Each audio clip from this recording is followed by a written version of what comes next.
Welcome to the Divorce Podcast, where we explore all aspects of ending relationships, separation, and parenting apart.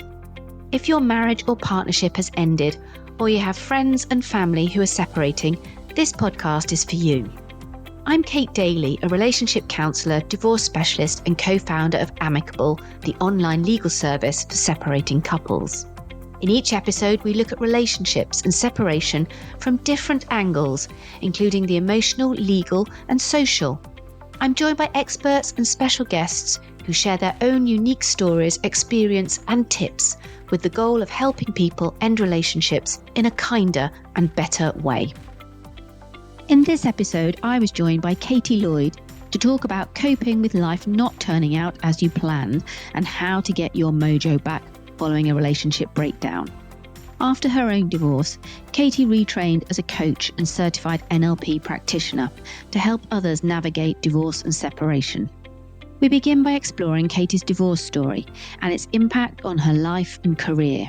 We go on to look at the importance of regulating emotions during a separation and subsequent co-parenting journeys. Katie explains how different people's perspectives can influence negotiations and other elements during a separation. We discuss the role of friends and family and how community can be a wonderful support during and after separation. And we finish with 3 of Katie's top tips on how to get through a rocky period and come out stronger. If you loved this episode, then please subscribe and rate us on your preferred listening platform. Welcome, Katie. Thank you for having me, Kate. It's lovely to see you. Thank you very much for joining us. I'm really intrigued to listen to your story today and to hear a lot about the work that you do with people going through divorce, separation, and co-parenting challenges. So this episode really is all about getting your life back on track and really helping to turn life around when perhaps it doesn't work out quite as you had imagined. So let's kick off, if we can, by just hearing a little bit about your story and sharing your own experience of divorce, and tell us why you became an NLP coach. So my marriage, unfortunately, was on the rocks when my little boy was born. He was newborn and I was navigating, what life could be like as a new mum and as a single mum. And it really did rock my world. However, with a background in education, I was really, really focused on being very child focused and wanted to ensure that the transition was as smooth and as peaceful as it could be for everybody, knowing that the bigger picture always is to do with co-parenting and co-parenting peacefully. So going through what was a really hard time, a really rocky time, enabled me to shift the focus. And one of my friends called my divorce the most beautiful divorce ever. And I promise you, it did not feel like that at the time. But maybe from an outsider looking in, we were really working together to navigate, which is a really, really rocky road, and with everybody not knowing what the future looks like. And that enabled me to retrain and then to be able to offer compassionate coaching towards people that are going through a similar situation. It sounds like your own experience really sort of played into that idea of wanting to give something back and to help and to share what you'd been through. I wonder how difficult it was being that close to your own experience yourself to then be able to help people. It was a little bit of a shift and a shuffle. And as becoming a parent anyway does really open up the way for a rebirth in who you are and how you want to bring up the next generation. I have a dance school as well, so I run 2 very different businesses. And it started off the journey, I was coaching other studio owners with the running of their dance schools. And then when they started to kind of get to know me, like me and trust me, then they wanted help with the nitty-gritty of life. And that was the point where I retrained, because I was like, I'm happy to give advice on my own business ideas and what works for me in my own studio. Yet the kind of the trickier, more murkier side of life, I felt like I needed it to be able to feel that I could give them the best I could. So that's when I decided to retrain. So I've been doing this now for a couple of years, and it's had a really, really natural path down to this niche in coaching. But I feel really privileged to be able to help people that are going through a very wobbly time in their life, because divorce isn't the end. And I think some clients think that they getting to that point is the end, whereas it's not. It's just the beginning. You're going to have to potentially co-parent with this person for the rest of your lives. And then there's more to it afterwards. There's maybe meeting a new partner, having the courage to date again, blending families, being step families. So it's a bigger picture than just the divorce itself. And I think the more that clients can regulate their own emotions, and the more I regulated my own emotions when I was going through my own divorce, then the easier it is to see the bigger picture. Just on that, that's really interesting, isn't it? So, what you say, regulating emotions, that sounds like it's part of the core of what you do. Just talk a little bit more about what that means, because I hear that phrase a lot. The secret of being emotionally mature is to be able to regulate emotions, and we're all told this is what we should be teaching our children, to regulate their emotions. Can you just unpack that a little bit and talk us through what that actually means? Yeah, certainly. So if you're not regulated, I don't think that you are ever responding. You're always in that reactive mode. And I find that quite often that's when miscommunication happens, conflict happens, tension arises, and more often than not, the children are left as collateral damage. So I'm really passionate about enabling clients to be able to understand what their triggers are, to be able to lessen those, and not to say that triggers won't happen. They will, and they're part of life. Life is really hard sometimes, and there might be things, because you're navigating a lot of change, there will be things that will tip you over and trigger you and rock you. And it's about being able to accept that is happening, calm your nervous system in your own body. And that looks very different for individual clients. Then it's more of a response rather than a reaction to whatever the internal conflict or the external conflict is. And I think if you're able to do that, like you said, we do try to teach our children, but the best way you're going to teach your children is if you're modeling that. So if you're telling your child to count to 10 if they're feeling frustrated with something happening in the playground, yet you're not really doing the same in your adult life, then you're not modeling to them. So I think with clients, they often want to pretend like everything's okay in front of the children and maybe not show that they are being affected by a conversation or a situation. Whereas the reality of it is that that's okay. And if you are able to really look at that reflectively and have quite adult conversations with your children, if they are at the right age and stage of life in order to understand it, then I think you're just really modeling really wonderful behavior. Mm. I guess that's the key, isn't it? Because I was thinking about this when I was sort of thinking about you coming on the podcast today, and I was remembering a situation that I'd had with my own child, who's really rubbish at regulating his emotions, shouting at him, "Why can't you regulate your emotions?" and realizing that I'm modeling what he is modeling. It's just this big mirror going back and forwards, back and forwards. I'm thinking, oh yes, that's possibly why. Yeah, they're the biggest reflection. And often I think our exes are a big reflection too. So you've got all this coming at you at a time where you're not feeling secure, maybe in your own emotions or your confidence or your self-esteem. And yet you're trying to not only kind of balance yourself, you're trying to juggle everything else at the same time. And often it is overwhelming and it's so much, but we don't always put our own needs above everybody else's, because maybe therapy or coaching or kind of that self-reflection time can seem a bit self-indulgent, or you haven't got the resources to do it or the time to do it. But it really does work. Well, I think the other thing is, you often in a divorce situation, sometimes you're being deliberately provoked and deliberately triggered to try and unseat you and unsettle you and to get a reaction. And I think when you've got that kind of behavior going on in a household as well, it's even more important, isn't it, to learn the difference between response and react.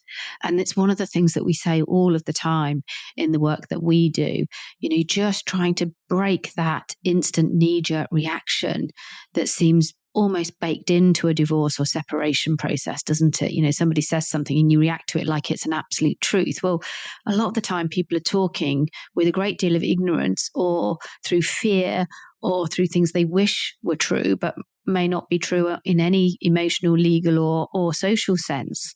So I think it's fascinating that actually that's really at the core of what you're doing is teaching the difference between, or coaching the difference between responding and reacting, and trying to keep that sense of self-preservation and that sense of self-soothing as well when things don't go perhaps as textbook as you might want them to. And they don't, even the most compassionate person can still be riled up, and even the gentlest person can lose their temper, and that's okay. Like, all feelings are justified. I think sometimes one of the presuppositions of NLP is that everybody has their own roadmap of the world and everybody has their own view of what is going on. So you might think that you're right, and your ex-partner might also think that they're right, and actually maybe they are both right, and maybe that is the case, and in their opinion it could be. And so I think with clients, the biggest challenge is to get them to a level of acceptance where they don't see their ex-partner as the enemy, and almost it needs to be a neutral feeling, because that's how you're going to be able to co-parent better, if there isn't that animosity and isn't that fire that maybe gets triggered. But easily, sometimes it is easier said than done. And like you said, it depends on who you're dealing with and the situations. And there is so many complexities and so many layers.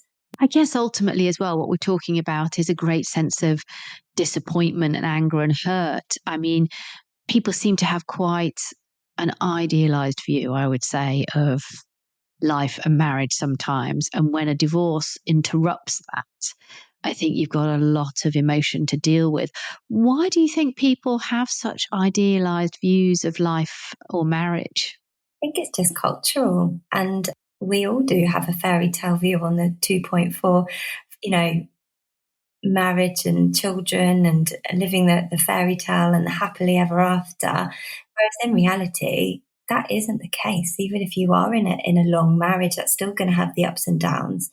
And I don't necessarily think being divorced is better or worse. It just is. They're different challenges, and you have to navigate and communicate. But I do think that we look at it through rose-tinted glasses sometimes with every aspect of life, and people put the best selves forward on social media. So maybe you've got that comparison towards something that you think is genuine, whereas actually in reality, they're going through the same wobbles and they're having the same arguments. And I think there's a level of acceptance that parenthood can look like an array of different things.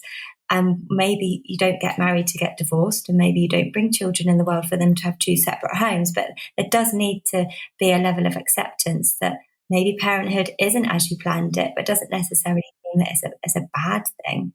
Yeah, I think there's a lot of, and I think, like you say, social media obviously feeds into this, doesn't it? There's a lot of idealized versions of what a good marriage looks like, and to some extent what a good divorce looks like as well. And I think it can be quite tricky when you're going through it. If yours isn't panning out in quite as neatly created and curated way as some other people's are, it can feel very soul destroying, can't it? But I think the reality, as you say, is that it's quite messy and it's not very nice at a lot of points. But you work hard and you get through. Depending on you. So of course you're going to get through. And often when clients are in the thick of things, they just think, oh, I can't ever imagine. Whereas, it does. And as human nature, we're here to survive, and you can do that. At what point in the sort of process of a marriage breakdown do people usually come to you, and what sort of shattered expectations are they bringing?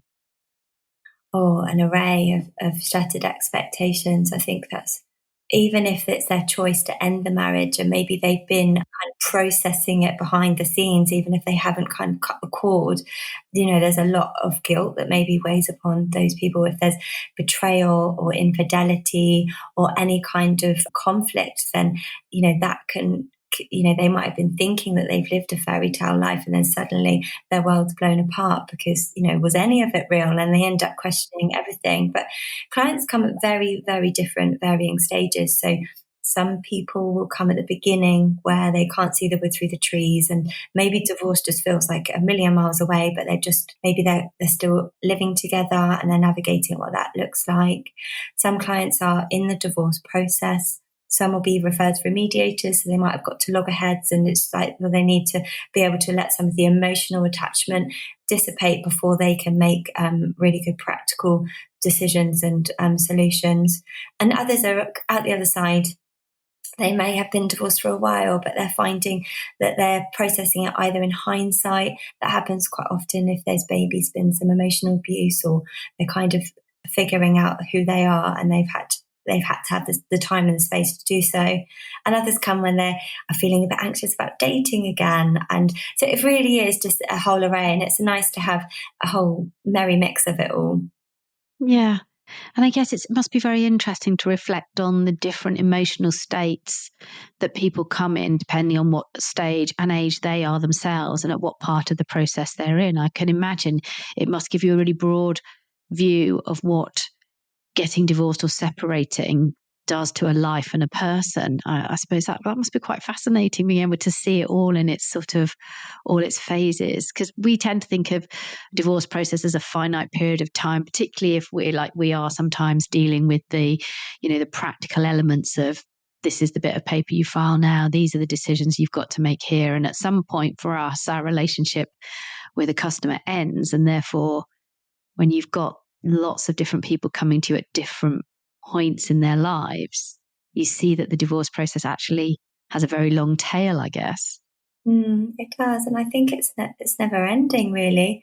It's funny you say that, because when I was focusing on this area, I got back in touch with the lovely ladies who helped me through my divorce, and they were both really grateful to hear how that it's come full circle and hear about my son, and it was actually really nice. And they said it was really lovely because, like you say, it gets to a point where those clients don't need your services anymore, and they move forward. So yeah, I expect maybe if anyone's used it, you could ask them to feedback, because it's always nice to hear the outcome, Yeah, isn't it?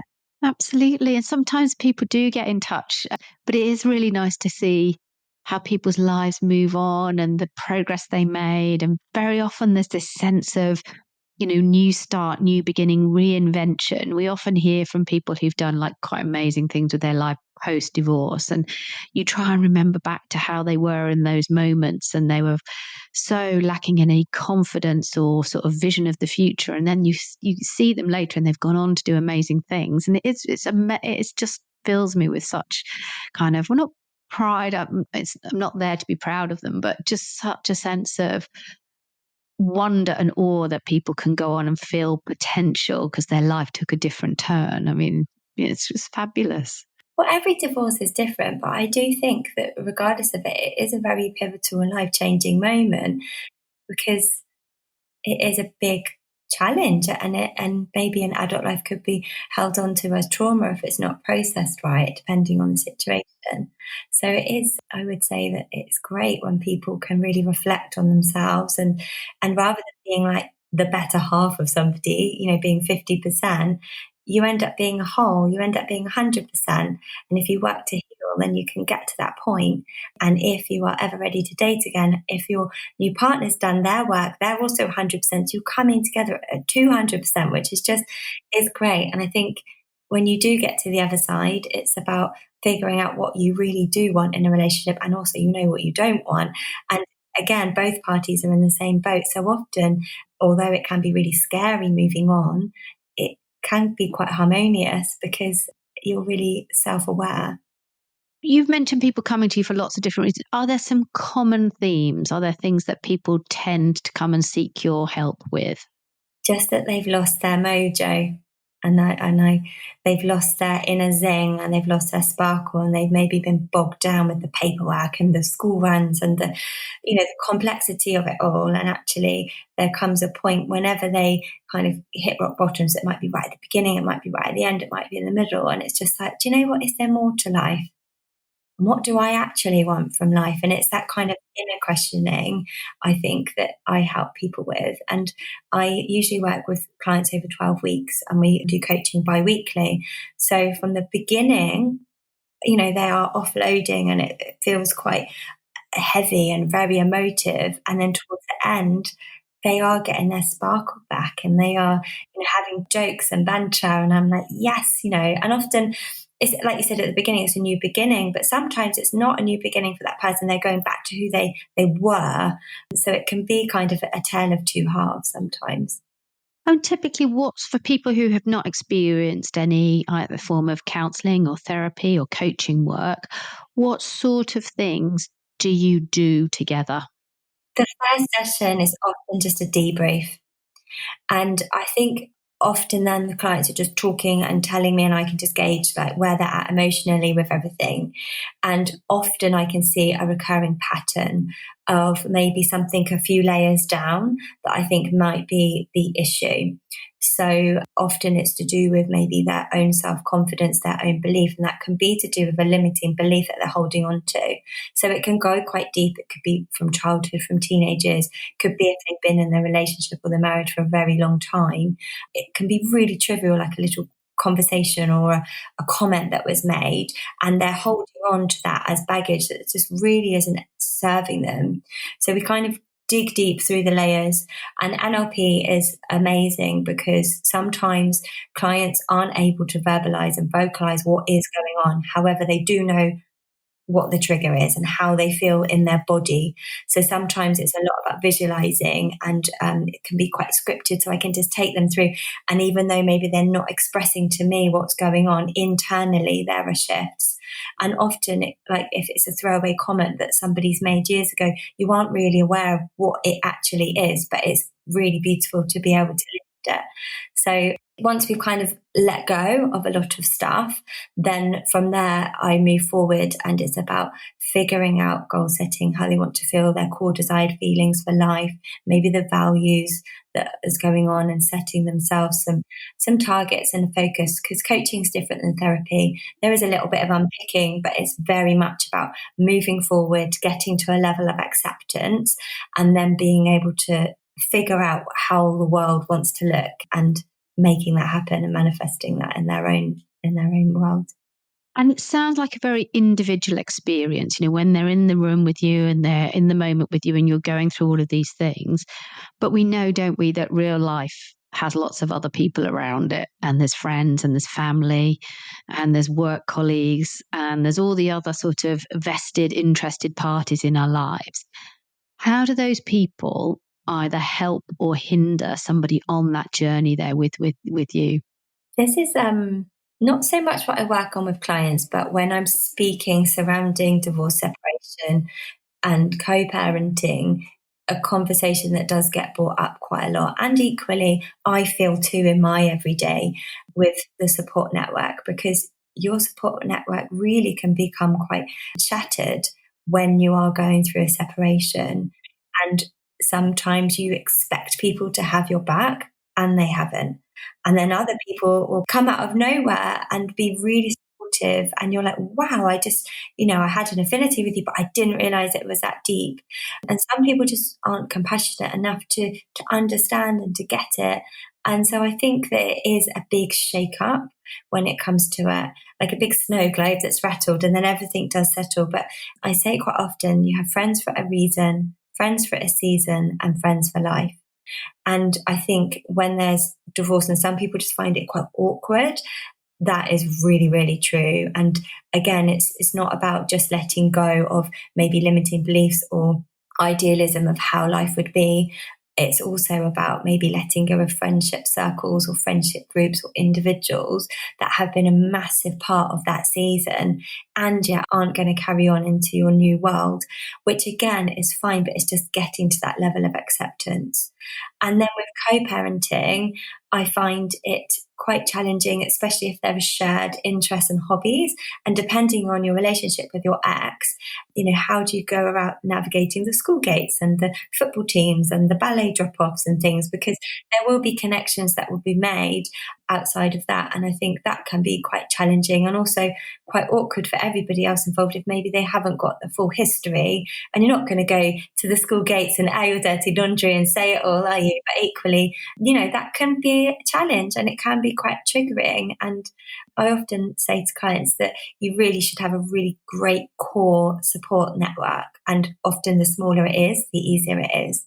And have a few honest friends who will listen and maybe not give advice, because sometimes everyone thinks that they're doing the best and they want to offer us the best advice. Yeah, it's not always that helpful.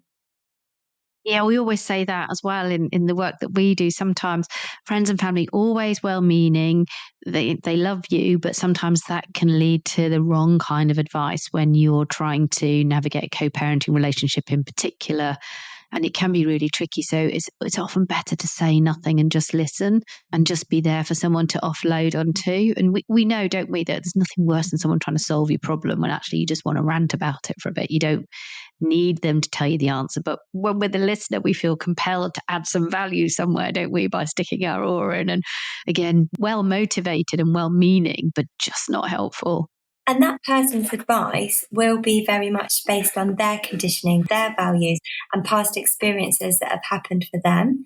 And again, while that is amazing, that's not always relevant to your situation.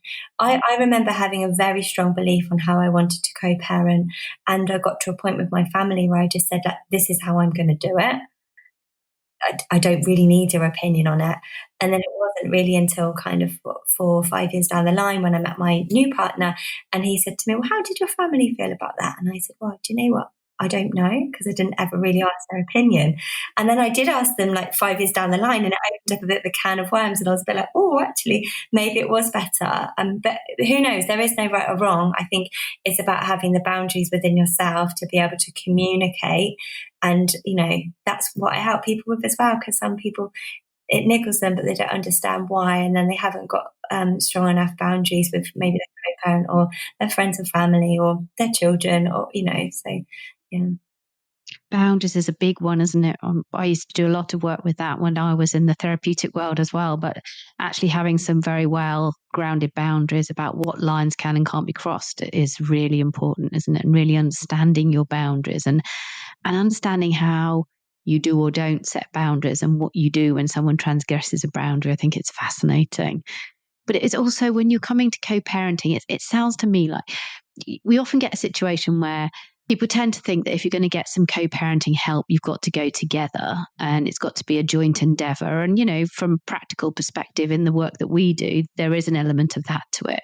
But it still sounds to me, and I still believe that you can get tremendous benefit from having one-to-one co-parenting coaching and support to really just kind of, as you say, understand your boundaries, understand how you're going to work with the other person, even if you can't do that as a kind of a joint endeavor. So even if one of you is completely closed to co-parenting and wants to parallel parent, my rules, my house, I'm not going to let you tell me what I should and shouldn't be doing with our child. Nor, even when you're faced with that kind of attitude, I think you can still get help, can't you, as an individual? Just talk me through the sorts of things that you can help with in that scenario. Again, I think it's more about a level of acceptance that there might be different rules and they're not necessarily wrong or right, as long as your child is well balanced and isn't being, the tug of war in between. I think helping them to maybe get to a point where they know that they're never going to change their ex unless their ex really wants to change. So, quite often they'll be moaning about a situation and I'll say, well, what would that situation have been like if you were still married? And they'll say, what would have been the same? I'm like, well, yeah, that's always the thing, isn't it? It's like, well, this is just how it is. Yeah. The person who is able to communicate better is often you're going to get the outcome that you desire. So, okay, well, how can you change how you communicate that? Or, what can you do? And actually it's about taking ownership and taking responsibility because, and clients find this hard sometimes and quite confronting, but there's two of you in the marriage. And unfortunately it does take two of you to break it down. And it's two of your options of how that does dissolve. So you do have to take responsibility and ownership, especially because you're going to have to deal with this person until your children are grown up and then forevermore. Exactly. I mean, that's what we always say to people. This is a lifelong relationship, however much your kids might hit this magic 18 number or 21 or whatever it is. You're still going to want to share in their lives and whatever their lives lead to, and whether they have their own children or not, or whether they have partners or special events in their life, you're always going to want to be part of that. And both of you will want to be part of that. So I always think it's just about not putting your kids in that horrible position of having to manage you as a an ex-couple, and whether that's where you're going to sit or whether you can appear on the same day and all of that. It's just hard. It's hard for your kids when you're in that scenario. And I am in that scenario, so I'm not preaching about it. It's tough. It's difficult. But that's the thing that upsets me the most, is that's the legacy of doing it badly, is that your kids carry that forever, and it will always be. And if there is any way of avoiding it and getting that help so that you can avoid being in that situation, then I'm an absolute advocate of that. What other help do you think exists? So if someone's coming to see you or somebody similar to you, what else do they need around them to make this really embed and to work, like from community and support sort of perspective? Community, I would say. I found that element quite hard when I was going through my marriage breakdown and subsequent divorce. So lots of my friends are very happily married, and I'm really happy for them. But yeah, I did find it a very, very lonely time. Hence why starting this up, because I'm just offering a service that I needed when I was going through. And I'm very fortunate. I tried everything. Therapy. We carried on going to our marriage counsellor after we separated, have a blueprint of how we wanted to parent and co-parent and how we would bring in new partners. And I think that was really helpful, because even if you're having a bit of a wobbly time, at least you had like a to-do list and a roadmap to follow. I did Reiki and breath work and yoga retreats. And I just think whatever you need at that time is right. And I wouldn't overthink it. Just reach out and get whatever help that you need. But yeah, community is really important, I would say. And you'll soon find out who's got your back when you're going through a dark time. Yeah. And people who listen to the podcast regularly will know we've done episodes with people like Frollo, which is the single parent community and app. So all of those resources where you've got a dedicated group of single parents is always, I think, really useful, because at the beginning, it's a new group of people. You don't necessarily, as you've just said, you don't have single parent friends, and therefore weekends in particular, I can remember being really tough because everyone's spending time with their family, and you're just on your own, potentially with or without the children, and it's just getting some support around those sort of critical times, I think, is really useful for people. I think that's a great opportunity to think, okay, well, what do I love, and how do I want my Sunday to look without the kids? Is there a hobby or an activity? And just get out and make new friends. And often as an adult, that is very, very scary. But equally, I think you're out of your comfort zone already. So why not just go out, join a running club, go to tennis, or join a book club, or, go dancing, whatever it is. And I think it can be a really great, courageous time. And actually, I think quite a lot of my married friends are a bit jealous that I get a lie-in. Yeah, covet it, don't they? Yeah, no, absolutely. Or I'm out on a Saturday night and they've got to be at football at 8 a.m. And I'm like, oh, actually, I haven't got my son this weekend. So they're like, oh, get a lie-in. So, there are pros and cons to everything. Definitely. I guess it's a time to reevaluate and rewrite your story, isn't it? And to have a different view of your life and what it's going to look like. Do you have any final last tips or advice for listeners who are sort of facing some of these challenges or are in this situation at the moment? So the first thing is going to be a bit of an eye roll moment, but time is a healer. I won't. Well, you can, that's fine. Time is a healer. And I think if people told me that, I would be like, oh God, they're just saying that. Like, I'm never going to get through this, but you do, and you will thrive from it. The second piece of advice would be to honor the process.